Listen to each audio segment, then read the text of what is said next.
back in my day. Now, I want you to understand that back in my day, I'm stealing this. I'm stealing it from the Dan LeBatard Show. Greg Cote every Tuesday comes on his show. You love LeBatard. As a fan of LeBatard and does back in my day.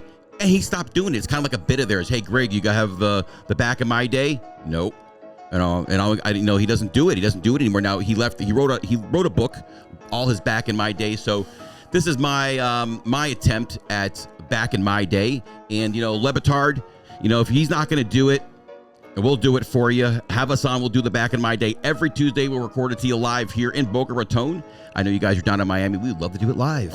With you. We'll do it live with you. Eric's a big fan of you, LeBatard. I am. I've been listening since 790, 20 years with them. So Cody was the best writer. I mean, I love the Miami Herald? reading Cody articles. I was a big Dan, and we loved Cody. He wanted to trade Dan Marino. You're okay with that? No, but he was a big writer. Like every time you'd remember, this is back in the days where, back in my day, where you would read articles, and Cody was just a great writer. Well, he still writes for the Herald, and now I'm stealing his stick. Okay. So Greg Cote, back in my day by Eric. He was no Mad Dog. Oh well. All right, Miami. On the radio.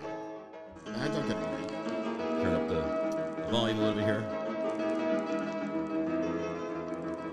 Well, this is back in my day, Eric Glass style. Back in my day, we didn't have our phones telling us where to go in a pleasant British accent. Like a life coach, right? We had maps, actual physical paper maps. I didn't know how to use those maps well. They kind of unfold once and they never fold back the same way ever again. You'd be driving with half the state draped over your steering wheel, pretending what you couldn't see was on the map. Yeah. Back in my day, if you wanted directions, you had 3 options. You had a map, your gut, or stopping at a gas station and asking a stranger who would say, "Go down there a little way." I did that a lot. Hang a left at the old gas station. If you've gone too far, you'll see the canal. Turn around. And that was the gospel. And you said thank you because that's all you had. Kids today have no sense of direction. None. Zero. You take away their phones and they're wandering the earth like confused pioneers. Lewis and Clark, without courage. They don't know north from south. They think west is a rapper. Right? Back in my day, maps taught you problem solving. You had to think. You had to plan. You had to know where you were, where you wanted to go, and how did I end up in a different country accidentally, which I've done, by the way. It taught you shortcuts. It taught you the lay of the land. It helped you learn consequences. And let me tell you something else kids today don't know about. Triple A Triptychs. Do you know what this is? This was like the Dead Sea Scrolls. It was bound together. It was turn by instructions. It was authoritative. If you got lost, the trip was over. You live there now. That's what you did. But it was kind of like Google Maps that you don't have now. Now imagine this. Imagine you're a delivery guy back in my day. No app. I was. No GPS. No blue dot moving along helpfully. You got an address.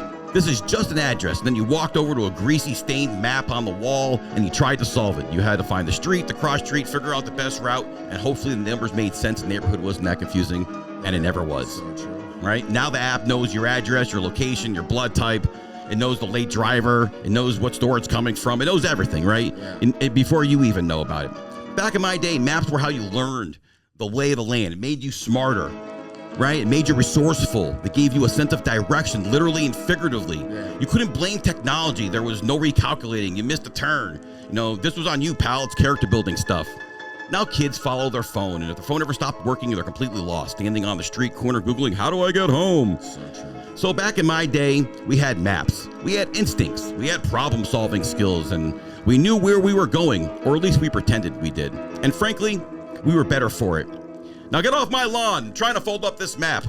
And that was Back in My Day by Eric Glass. I like it. I like that, Eric. I mean, It's so true. I never used a map. I mean, I was just terrible about it. I would just drive around and just kind of find a street over time, and It's true. So you just got lost every I day? did. I was lost all the time. But like you said, I did gas stations. I'd stop at a gas station. Where is this? I know I'm around it. Could you tell me where I go? Anthony, when you moved to Toronto, did you use a map to go learn our way around? Worse. I don't know how. I just figured it. I just started drove around. thinking to myself, how did we get to Toronto when me, you, and Harry and Russ drove? Because none of us are good at maps. How did we get there? I mean, we took 95. map. It only really was one main Yeah, road. 95. 80% of the way. Yeah, you're right. So, but I'm impressed that we made it to Toronto on that trip. So it's funny. I'm with Daniel. I delivered pizzas That's why it's in my back in my day, because I remember trying to find people's homes in dark streets. Now, I understand, I grew up in Port Richey, Florida. So here in Miami, at least, there's a grid. Most streets and drives and terraces and things like that, you kind of know what they do, and things are kind of like in a square. So you make a right, you can make a couple more rights and end up back in the same place. But in Port Richey, and streets have numbers. Confusing. Streets have numbers. Yeah. So, like, if you're going down, up or down, you have street numbers. But, like, where I grew up, all the streets had names. Now, there was a couple of main roads that you used, but all the streets had names. So it'd be, like, Whaler and Redmond. And, like, and if you didn't know where Mark Twain was, like, you would be... I mean, I can't tell you, but my dad taught me to always put a map in the car. If you ever got lost, ask somebody for help. I mean, I can't tell you how many times I got lost. I was having a conversation with Daniel where I got on the highway and I drove like an hour the wrong direction on the highway. And I'm like, all of a sudden, I'm like, Daytona, son of a bitch, I'm going the wrong way. How did I not realize it? I didn't have a GPS. It was dark. I was talking to my buddy. He wasn't paying attention. And all of a sudden, I see the sign for Daytona. And I was like, mother But effer. that's one of the good things. I mean, at the I'm to get even here, I have to use my GPS. And I've been here how many times now? I have to still use my GPS. Yeah, I mean, I use it every time I get in the car now, too, but it's mainly for traffic. Well, not really. Yeah, no, I just use it for directions. And you'd be surprised. I've learned, speaking how great the map can be, I've learned some crazy ways. Have you ever gone and put in a map and then you just follow it and you're like, where the hell is it taking me? And I'm like, I've never considered going this way before. I'm like, and I see like the back word. I'm like, I would have never come this way ever. 100%. Never. Yeah, it gives you some crazy side streets. I mean, I used to deliver pizza too, and I used to sometimes I couldn't find a place. I did. I used to work for Steve's Pizza. I worked for like 2 months as a kid before I did. Wasn't this a movie? Did they order extra anchovy? No, Anthony, that's because you already sent off to boarding school or something. Was it Senior Pizza?